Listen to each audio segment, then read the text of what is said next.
চাঁদপুর থেকে এই প্রশ্নটি আমার কাছে করেছেন যে মুহতারাম, কিস্তি নিয়েছিলাম, এই কিস্তির টাকা এখনও শোধ করতে পারি নাই, আর আরেকজনের কাছ থেকে 20,000 টাকার হাওলাত নিয়েছিলাম। কারণ আমি তো ঋণগ্রস্ত, কিভাবে আমি কোরবানি দেব? আমার কি ঋণ পরিশোধ করা জরুরি নাকি কোরবানি দেওয়া জরুরি? খুব ইম্পর্ট্যান্ট একটি বিষয়। ঋণগ্রস্ত ব্যক্তি বাংলাদেশে কয়েক শ্রেণীর আছে, খেয়াল করেন। কিছু মানুষ আছে ব্যাংক থেকে 1,000 কোটি টাকা লোন নিয়ে রাখে, তারাও কিন্তু ঋণগ্রস্ত।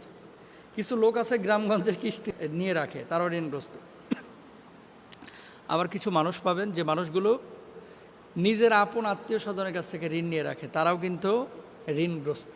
এবার আসেন, ঋণগ্রস্ত ব্যক্তি যিনি 1,000 কোটি টাকা ঋণ নিয়ে রেখেছেন ব্যাংক থেকে, উনি যদি এখন চিন্তা করে, আমি নাম বললাম না, বাংলাদেশে অনেক কোটিপতিকে আপনারা চিনেন, এখন অমুক গ্রুপ অফ ইন্ডাস্ট্রির মালিক যদি মানে এটা বলে যে আমি তো ব্যাংক থেকে 1,000 কোটি টাকার লোন নিয়ে রেখেছি, আমি তো ঋণগ্রস্ত, আমি কোরবানি দেব না, সুযোগ আছে? সুযোগ নেই। কেন? 1,000 কোটি টাকার ঋণ পরিশোধ করে এরা আবার নেবে, এভাবেই কিন্তু মানুষের টাকা দিয়ে তারা ব্যবসা বাণিজ্য করে। তাহলে কি করতে হবে? যে মাসে যত টাকা কিস্তি, অর্থাৎ প্রতি মাসে আপনি 50 কোটি টাকা লোন শোধ করেন, ওই 50 কোটি টাকা আপনি আলাদা করেন, আলাদা করে বাকি আপনার কাছে নিঃসন্দেহে, যারা এমন ব্যবসায়ী এদের কাছে নেশাব পরিমাণ সম্পদ থাকে, সুতরাং আপনি কোরবানি দেবেন। দ্বিতীয়ত হচ্ছে কিস্তি পরিশোধ। কিস্তিতে আপনি কিন্তু একটা টাইম নিয়ে কিন্তু ঋণটা পরিশোধ করেন কিস্তি, যেমন 5 মাস, 7 মাস, 8 মাস।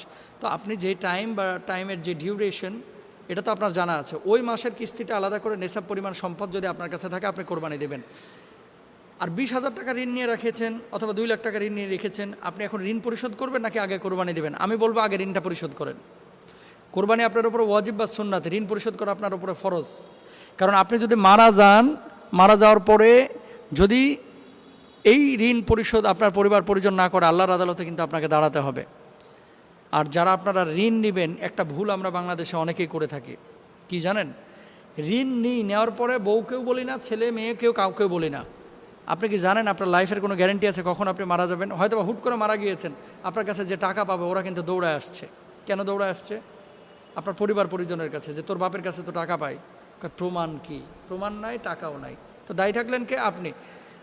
প্রত্যেকটা মানুষকে আমি আল্লাহ দোহাই দিয়ে বলছি, প্লিজ আপনারা যারা ঋণ নেবেন বা লেনদেন করবেন, দোকান থেকে বাকি খাবেন, আপনারা একটু পরিবার পরিজনের কাউকে বললেন যে অমুক জায়গা থেকে আমরা লোন নিয়েছি বা ঋণ নিয়েছি বা ওই লোকটা আমার কাছে টাকা পায়।